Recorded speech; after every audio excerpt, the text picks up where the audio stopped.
Hello folks, welcome to Legacy IAS Academy. In this video, we are going to be discussing a current affair topic presented to you by your faculty Sushma KP. So what is the topic that we will be looking into today? Can India trust China when it says that both nations should dance together?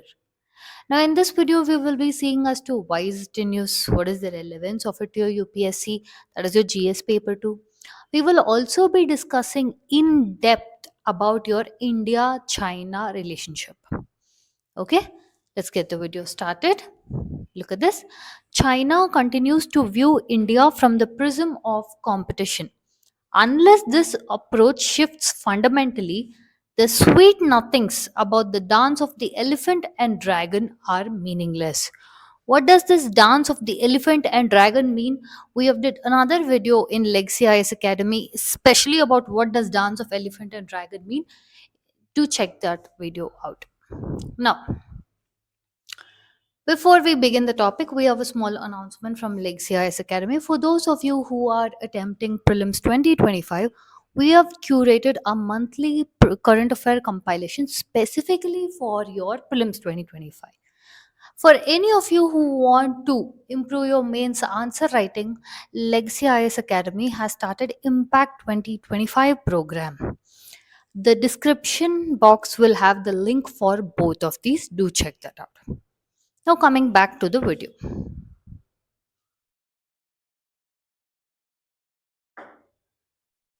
As usual, I will tell to you like a story. You listen to it like a story. Almost for the past 4 years, that is from 2020 onwards, there was more of, uh, put it in a more of cold phase between your India and China. Why further down we'll discuss, but there was a cold phase, which means there was a huge block of ice which needs to be broken from both sides. The first step of breaking the ice has been taken in your BRICS summit of 2024, or otherwise your Kazan deal. Understanding Kazan in your Russia, where your BRICS summit happened. Both India and China held bilateral talks on different various levels. For example, it could be with respect to your external affairs meeting. Yeah. So there has been considerable progress after 4 years of deadbeat silence.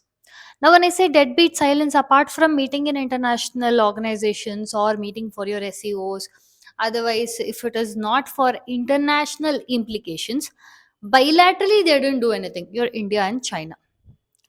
But 2024 onwards, if you see, the dialogue has accelerated and the language has softened, which means both of them are somewhere trying to find a ground to build things together, to patch things together.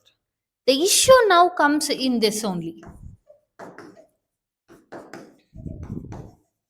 patching things together. Wherein India claims that, see, what once our relationship was, we cannot go back to that.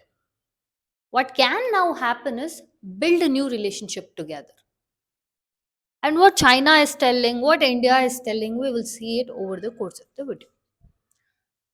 The Chinese Foreign Minister Wang Yi has held that there should be a cooperation of your dragon and the elephant, that is China and India.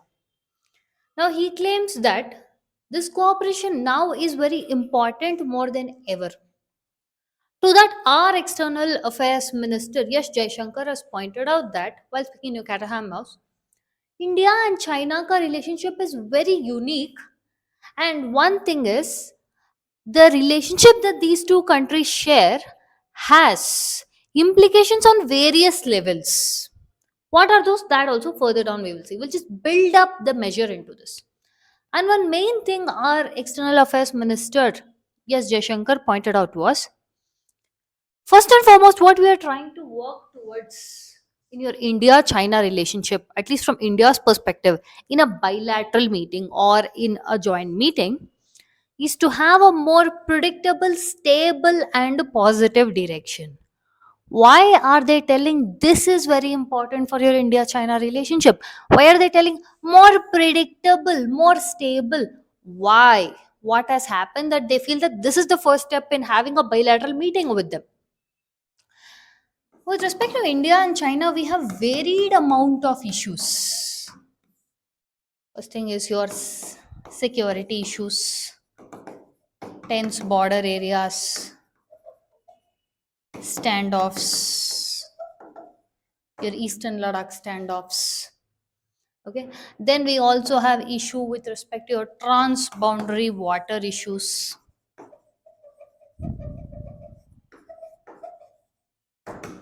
Okay, we also have another issue where China views India as a rival or a competitor. Right now it is facing, see, it is not old news or something new news that is coming in, where there is huge amount of tariff war that is going on now. Understand the lingo here. There is a huge tariff dance going on already between your US and China. Now your China wants to counter USA by trying to have a dance of the elephant and dragon. Understanding? So here China is not out of the goodwill of its heart telling yes, we have to now come together, we have to do things. It is also facing equal pressure and heat from US. So counter it needs another regional strong partner which US wants to use against China. So amidst these two people ka playoffs, India shouldn't become a scapegoat. Now, what India tells us, see, if you want to have good bilateral relationship with her, then respect our sensitivities, respect our borders, respect our issues, address our issues. Let's be more vocal on things that we are having issues about. Then we will have a good cemented relationship. Now, what are these relationships that India is telling that we are facing issues with? Now, in these bilateral meetings that they've started talking, they say we are thinking about having direct flight routes between two countries, India and China. We are also thinking about resuming your trip to your Mount Kailash. Yes. So, amidst these things, yes, we can have a discussion. We can somewhere meet on common grounds. But there are certain topics where the common grounds to be reached becomes very hard. Look at this. We had a mechanism about trans-border waters. When I said previously, your Mount Kailash, your direct flights between India, China, these are the things that they can put a finger on. They can come to a conclusion. They can have a discussion. But there are certain things which they are not able to come to a conclusion. They are not able to reach a settlement. Those of the is your trans-border river. Look at this. Yarlung Sangpo Dam. As of now, China has very ambitious hydroelectric projects, your construction of dams. Presently, its largest dam is your Three Gorges Dam. Now they've started this Yarlung Sangpo Dam, which will become the largest dam. This dam, China wants to use for multiple facets, meaning it wants to use for doing away with conventional source of energy and become and meet carbon net neutrality by 2060. Another thing, when we say, so what? It is building its dam. What is the issue for it? See, this Yarlung Sangpo dam that we are telling, this is a very important dam, that is the important river, because India is also the boundary for this. That is, this particular dam that they are building, it makes a U-turn. Okay, here is where they're thinking to build the dam. India is the recipient, that is lower riparian state. It originates in Tibet. It comes to Arunachal Pradesh. Understanding? Before draining off into your Bay of Bengal. So if China starts building these dams, then our states, our agriculture will be affected. That is first thing. Second thing is, we have got witnessed from your Three Gorges Dam itself that When you artificially change the natural course of a water, you tend to change the biodiversity around it. It's so much so that it is prone to earthquakes, so much so that a million people have been displaced by Three Gorges Dam. Another thing is, it can even affect the plates. Understanding? Now, if you consider your China, Arunachal Pradesh, these zones, they are already very fragile. Fragile and they're very active. Triggering for earthquakes are also very possible. Now, in this kind of place, you want to build one of the largest dams, and it will affect both our agriculture, water flow into our country, and also the possibility of biodiversity change. Because when something of this large, China and your dams are on equal level, they are very ambitious on this. It's not like how one choto moto dam they're building, nothing like that. So when they are thinking of that high of intensity, then the magnitude of effect on India is also very high. Understanding? So when we claim that this is an issue for us, you have to look into it. China always gives the same answer. No, no, we are just building a dam with runoff water. It will not affect anyone. And it is not listening to India's concerns on this. Look at this Three Gorges Dam. This is presently the largest dam, which will be now changed by your Yarlang Sangpo Dam. It is planned at the Great Bend. Like I told you, it takes a U turn. And when it takes a U turn is when it enters into your Arunachal Pradesh. Okay, originates in your Tibet. This particular dam is part of your 14 fiber plan of China. And one thing is, it will affect the water flow to India. It will interrupt the silt and biodiversity of this place. Is earthquake prone and fragile ecology. All these are concerns of India, and which China is not having a much of bother in that. It has not stopped on that. Now we can think about and ask, wait, don't we have any memorandum of understandings or a treaty or an agreement on these kind of things? Yeah, we do have. We have an umbrella MOU, which means it covers for everything, but no activity has taken place. For example, we have signed a MOU on Brahmaputra. Now, with your Brahmaputra river, it has to be renewed every 5 years. It expired in 2023 itself. Now the renewal is pending. Why they're telling Doklam stand off? We will not do it. We are pissed off at you. So if you see in the previous case when I said we need a stability, why we are telling we need a stability? Because we don't know when, because of what your China will do what. Your Satluj MOU also. One main thing your China wants and should do as a part of it is share data. But it doesn't share data. It is very skeptical. It doesn't share the data.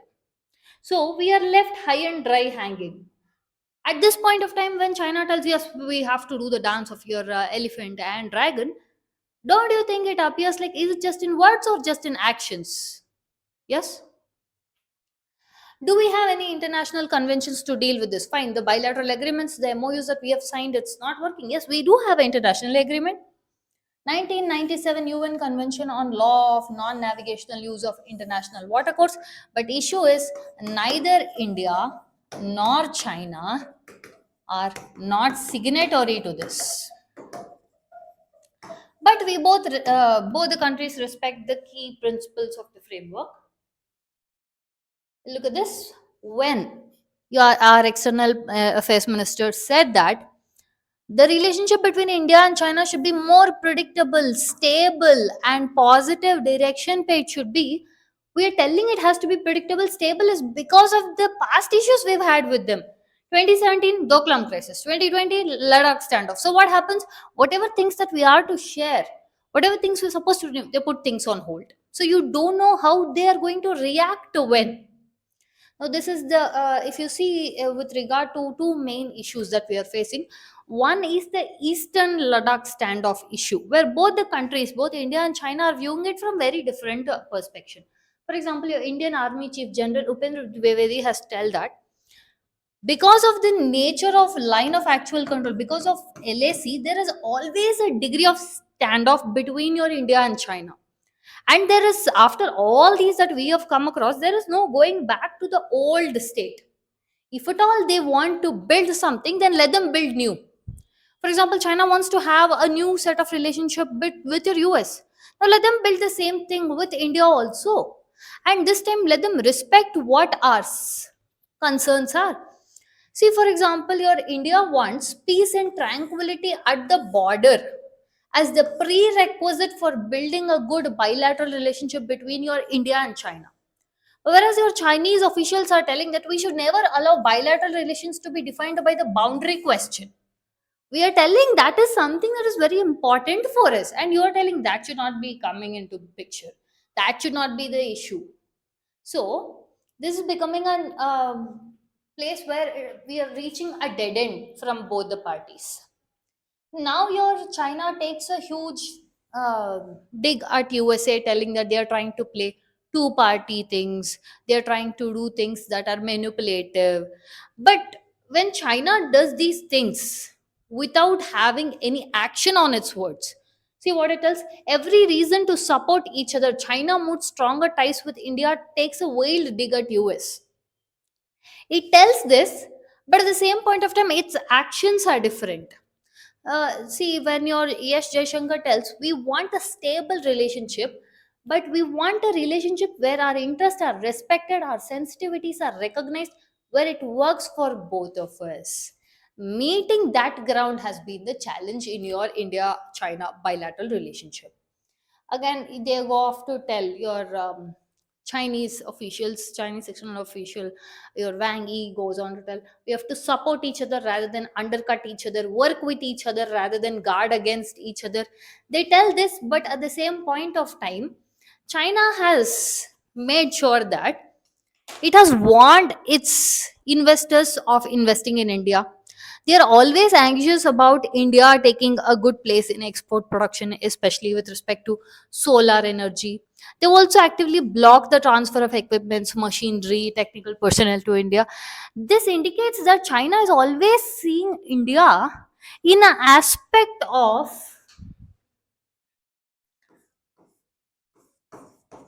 a competitor. Unless and until you stop seeing India like a competition, like as if someone who's going to take away or snatch away your position, and as long as your words and actions do not match, how can you expect that the elephant and dragon will should dance together? If the elephant and dragon should dance together, then the words should meet the actions. This is with regard to your India China relationship. If you like our content, subscribe to our channel, hit the like button, and share it along with your friends. Thank you.